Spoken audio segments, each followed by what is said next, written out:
शिरडी में महाराष्ट्र बीजेपी के अधिवेशन में गृह मंत्री अमित शाह ने महाविकास अघाड़ी को घेरा है। यहां पर अमित शाह ने कहा कि 1978 से शरद पवार ने धोखाधड़ी की राजनीति शुरू की और उसे जनता ने इस चुनाव में खत्म कर दिया है। साथ ही जनता ने उद्धव ठाकरे को भी उनकी जगह दिखा दी है। महाराष्ट्र चुनाव के नतीजों के साथ इंडिया गठबंधन के बिखरने की शुरुआत हो गई है। गृह मंत्री ने कहा कि चुनाव के नतीजों ने साफ कर दिया है कि असली शिवसेना एकनाथ शिंदे की है और असली एनसीपी अजित पवार की है। साथ ही उन्होंने कहा कि पार्टी को इतना मजबूत बनाना है कि कोई हमारे साथ विश्वासघात ना कर सके।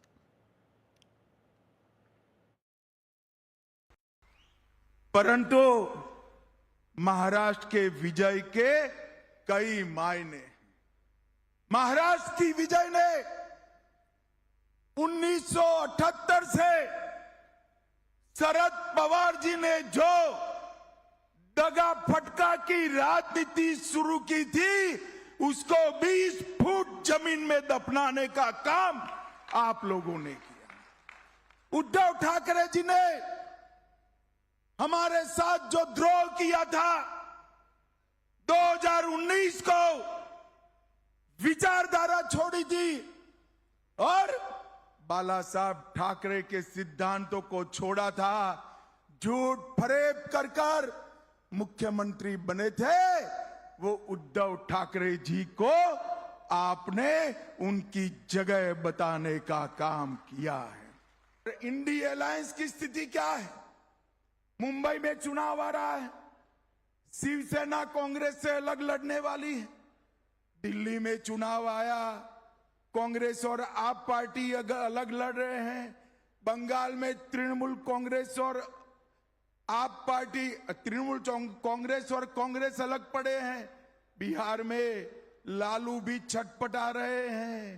पूरा इंडिया अलायंस एक घमंडिया गठबंधन वेर विखेर होने की शुरुआत हुई है। इसमें महाराष्ट्र के कार्यकर्ताओं का बहुत बड़ा योगदान है। आपके विजय ने इनका आत्मविश्वास समाप्त करा। मेरे साथ बोलिए, भारत माता की। क्यों भाई, महाराष्ट्र वालों की आवाज को क्या हो गया है? इतने प्रचंड विजय के बाद ऐसी आवाज नहीं चाहिए। मुंबई तक आवाज जानी चाहिए कि आने वाले स्थानीय स्वराज के चुनाव में इससे भी प्रचंड विजय भाजपा की होने वाली है।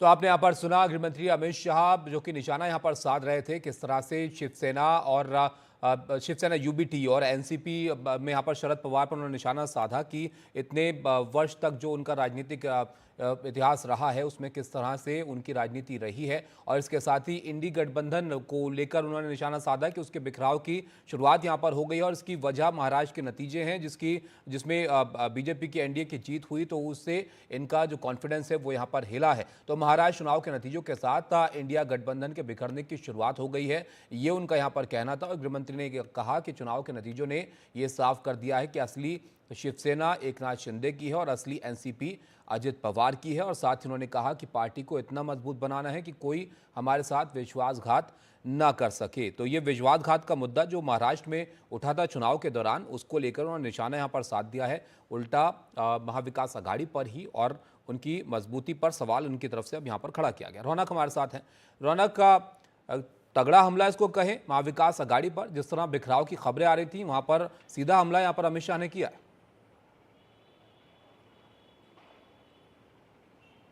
जी देखिए, निश्चित तौर पर कहा जा सकता है क्योंकि मैं आपको बता दूं कि महाराष्ट्र चुनाव के जो परिणाम है वो आए लगभग 1.5 महीना हो चुका है और पहली बार महाराष्ट्र दौरे पर कार्यकर्ताओं को संबोधित करने पहुंचे अमित शाह। मुख्य तौर पर ये जो बैठक थी ये संगठन को मजबूत करने को लेकर बैठक बुलाई गई थी। तो उम्मीद की जा रही थी जो इसके पहले जिन वक्ताओं ने यहाँ पर भाषण किया तो संगठन पर जोर देना, इस तरह की बातें जो है वो ज़्यादातर जो वक्ता है वो करते हुए दिखे। फिर चाहे उसमें नितिन गडकरी हो, देवेंद्र फडणवीस, फडणवीस, विनोद तावड़े जैसे नेता हो, लेकिन अमित शाह के अगर इस भाषण पर गौर फरमाए तो पूरी तौर से ये राजनीतिक भाषण जो है वो देखने को मिला। और पिछले 5 सालों में महाराष्ट्र की राजनीति में अमित शाह को जिस तरह से एक विलन के तौर पर उनके विपक्षी पेश करते हुए दिख रहे थे, उसको कहीं ना कहीं वो जो टीस थी उनके मन में वो आज यहाँ पर व्यक्त होती हुई दिखी। और इतना नहीं तो जो बड़ा हमला उन्होंने उद्धव ठाकरे और शरद पवार पर बोला है, जिसमें उन्होंने कहा कि 1978 से लेकर 2024 तक जो विश्वासघात की राजनीति, महाराष्ट्र में धोखाधड़ी की राजनीति करने वालों के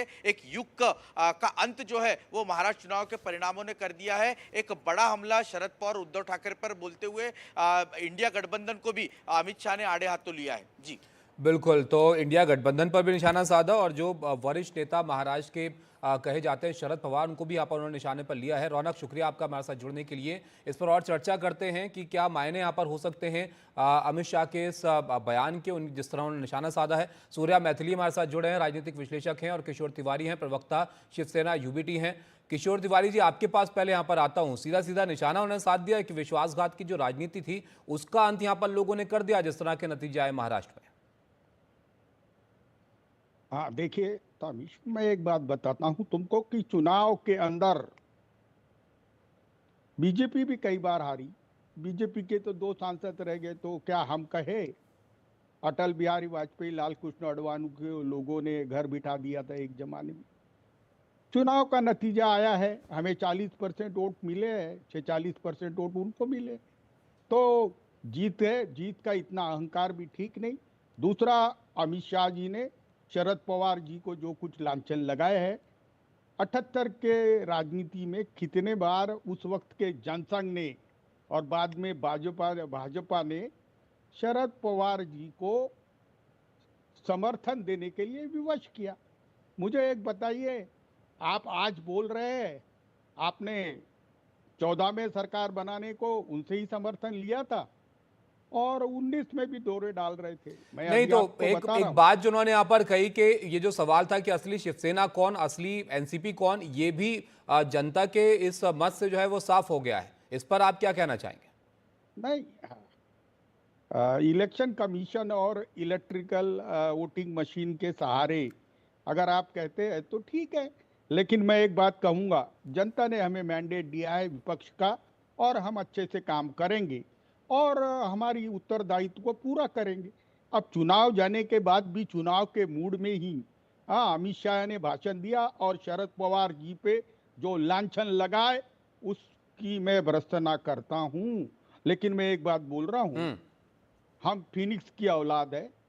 उद्धव ठाकरे ये बाला साहेब ठाकरे के बेटे हैं और हम बीजेपी से बदला लेंगे और महाराष्ट्र में मराठी मानूस की सरकार एक दिन लेके आएंगे। तो ये बदला अकेले लेंगे, अपने सहयोगियों के साथ लेंगे, ये बताइएगा आप। ब्रेक लेकिन उससे पहले सूर्या मैथिली जी भी हैं, उनके पास यहाँ पर आता हूँ। सूर्या जी, आप कह रहे हैं यहाँ पर किशोर जी के इलेक्शन होने के बाद भी इलेक्शन के मूड में ही हैं। धन्यवाद ताबिश। पहले तो आपको और पूरे देश को भारत माता की जय, वंदे मातरम, और मकर संक्रांति की पूर्व संध्या पर सभी को हार्दिक शुभकामनाएं। देखिए, मैं बहुत आदर करता हूं तिवारी जी का, बहुत वरिष्ठ हैं, लेकिन उनको ये भूलना नहीं चाहिए, जैसा कि इन्होंने कहा कि भारतीय जनता पार्टी ने पहले भी डोरे डाले और अब फिर से डोरे डाल रही थी। मैं इनको याद करा देना चाहता हूं, पिछले महाराष्ट्र चुनाव में भारतीय जनता पार्टी और शिवसेना, जो उस समय में उद्धव जी के नेतृत्व में थी, साथ मिलकर उन्होंने चुनाव लड़ा था और महाराष्ट्र की जनता ने उस समय भी माननीय प्रधानमंत्री श्रद्धेय नरेंद्र मोदी जी के चेहरे पर ही अपना जनादेश दिया था। वो एक अलग बात है कि पीठ में छुरा जो है उस समय उद्धव ठाकरे जी ने मारा था और वो उस समय जो है ना, मैं ये कहूं कि जनादेश को चुराकर विपक्षियों के संग खड़े हो गए थे। दूसरी चीज, बिल्कुल सही कहा आपने, भारतीय जनता पार्टी के 2 सांसद थे, लेकिन मैं आपको बता देना चाहता हूं कि जब 2 सांसद थे तब भी भारतीय जनता पार्टी अपनी ही विचारधारा पे काम कर रही थी जो उनकी थी, और जब वो आज 303 है तब भी उसी विचारधारा पे उन्होंने काम किया, और आज जो 240 है तब भी उसी विचारधारा पे अडिग रहे। आपकी तरह नहीं, जो कि बाला साहब ठाकरे जी की विचारधारा को तिलांजलि देकर उनके विरोधी, उनके दुश्मनों के साथ खड़े हो गए। दूसरी चीज, महाराष्ट्र के चुनाव ने ये तो बता दिया ताबिश कि असली शिवसेना कौन है और श्रद्धेय बाला साहब ठाकरे जी के असली उत्तराधिकारी कौन है। इनको मैं याद दिला देना चाहता हूं कि आपको जो शिवसेना असली वाली है उससे 7% कम वोट मिले हैं। ये अपने आप में बताता है कि आपको किस प्रकार से मराठी मानुष ने जो है नकारा है। और आप यदि मराठी मानुष की बात जी। करते हैं तो मैं आपको याद दिला देना चाहता हूं, छत्रपति शिवाजी महाराज जिस मराठा साम्राज्य को बनाने वाले थे, उन्होंने युद्ध किससे किया था? औरंगजेब से किया था। और आपने क्या किया? आप जाकर औरंगजेब की मजार पर नाक रगड़ रहे थे। आपने पालघर में साधुओं की हत्या हुई, मुंह पे मौन रखा। आपके विधायक जब अयोध्या जी जा रहे थे भगवान श्री राम लला विराजमान के दर्शन करने के लिए, तब उद्धव ठाकरे जी ने उनको एयरपोर्ट से वापस बुलाया। ये सब चीजें महाराष्ट्र की तो जनता ने ये देखी। सब चीजों का फर्क पड़ा है। किशोर जी, इसका जवाब देना चाहेंगे? आपके विचारधारा से उलट चली गई थी शिवसेना क्या? एक बात ठीक है कि प्रबोधनकार ठाकरे की विचारधारा को लेके हमने आगे बढ़ा। हिंदू मुसलमान ये ताबीज जो किया जा रहा है उसको हमने सख्त विरोध किया। आजकल क्या चल रहा है तुम देखो, कहीं पे भी जाकर किसके भी घर पे खड़े हो जाते हैं और बोलते हैं कि यहाँ एक मंदिर था। और मैं एक बता रहा हूँ कि ये सब कुछ देश के सामने आर्थिक समस्याएं हैं, देश के सामने विदेश नीति की समस्या है, उसके लिए आवश्यक अच्छा नहीं किशोर है। जी, ठीक है, ये तो मुद्दे हैं यहाँ पर, लेकिन एक और बात था जो इंडिया गठबंधन को लेकर भी यहाँ पर है, जिस पर भी निशाना यहाँ पर अमित शाह ने साधा है। अब जो आगे चुनाव होने हैं यहाँ पर, वो आप किस तरह लड़ेंगे? अकेले लड़ने वाले हैं या अपने सहयोगियों के साथ लड़ेंगे? देखो, हम बीजेपी के साथ थे तो भी स्थानीय निकायों के चुनाव हम हमारे बल पे लड़ते थे और अभी भी हम हमारे बल पे लड़ेंगे। और विधानसभा और लोकसभा में हम विपक्ष बोलकर एक जगह रहेंगे। और स्थानीय निकायों के चुनाव संगठन और कार्यकर्ताओं को अपॉर्चुनिटीज देने के लिए होता है। और अमित शाह के सर्टिफिकेट के हम मोहताज नहीं है। हाँ, तो वहां अडानी पर को जो आपके महाराष्ट्र सहयोगी बेचने हैं निकले वो वाले आपके हैं ये। सामने होंगे तो फिर हाँ, जो वहां पर जो आपके अभी सहयोगी हैं इंडिया गठबंधन के, वो आपके सामने होंगे तो फिर किस तरह से चुनाव नहीं, होंगे? कांग्रेस के भी खिलाफ लड़ेंगे ना, ऐसा कोई थोड़ी है। हम 100 बॉल पे लड़ रहे हैं, हमारे कार्यक्रम पे लड़ेंगे। और बंबई में तो हमारे काम का रेफरेंडम लेके हम जा रहे हैं। अगर हमने गलत काम किया होगा तो लोग हमें रिजेक्ट चलिए कर ठीक है, तो देंगे। कार्यकर्ताओं को मौका देने का चुनाव ये होता है सूर्या मैथिली जी, और अपने दम पर लड़ने की बात कह रहे हैं वो, अब जो यहाँ पर आगे चुनाव होने हैं? देखिए ताबिश, मुझे तो वो 4 लाइनें याद आ रही हैं कि रह रह के बदलते हैं दिन रात नए चोले, अंदर से बड़े जालिम और ऊपर से बड़े भोले।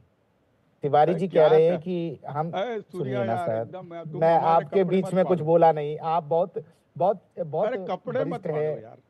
सुनिए देखिए, मेरे को वो याद आ रहा है समय जब भारतीय जनता पार्टी और शिवसेना की युति थी प्रदेश के अंदर, तो हम जितने भी चुनाव थे वो सभी चुनाव साथ मिलकर लड़ते रहे। चाहे वो आपका नागपुर का चुनाव हो, चाहे वो मुंबई बीएमसी का चुनाव हो, उसके अलावा और अरे भी अलग जितने अलग भी लड़े थे, क्यों गलत इंफॉर्मेशन दे रहे? ना ना अलग ना अलग ना लड़े ना थे।